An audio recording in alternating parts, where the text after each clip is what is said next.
Good morning viewers.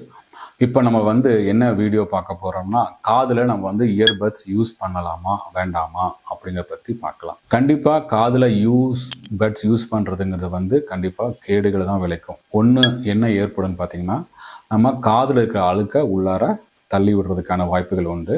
அது இன்னும் பின்னாடி போய் அடைச்சிட்டு பில்டப் ஆகிட்டு வெளியே வராமல் கேட்குற திறன் கம்மியாகிறது, இல்லை இன்ஃபெக்ஷன் ஆகிறதுக்கான வாய்ப்புகள் உண்டு. ரெண்டாவது பார்த்தீங்கன்னா, இப்போ ரொம்பவும் அழுத்தி அந்த இயர்பட்ஸ் யூஸ் பண்ணிக்கிற போது வெளிப்புற தோல் உறிஞ்சி வர்றது, அதனால் இன்ஃபெக்ஷன் ஆகிறது, ஓடைட்டிஸ் எக்ஸ்டர்னான்னு சொல்லுவோம். அதனாலையும் வலி, சீல் வடிதல் மாதிரி ஏற்படலாம். இன்னும் சில பேர் பார்த்துருக்கீங்கன்னா ரொம்பவும் அழுத்தி உள்ளார ஏற்பட்டிருக்காங்க. சில பேர்லாம் பார்த்துருக்கோம், நம்ம செவிப்பறை, அதாவது இயர் ட்ரம்மே ஓட்டையாயிட்டு சில பேர் வராங்க.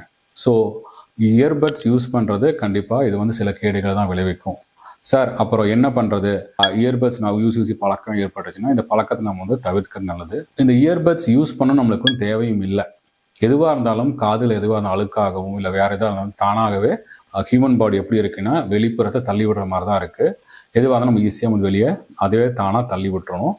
இயர்பட்ஸ் நம்ம யூஸ் பண்ணணுங்கிற தேவை நம்மளுக்கு எப்போவுமே தேவை இருக்காது.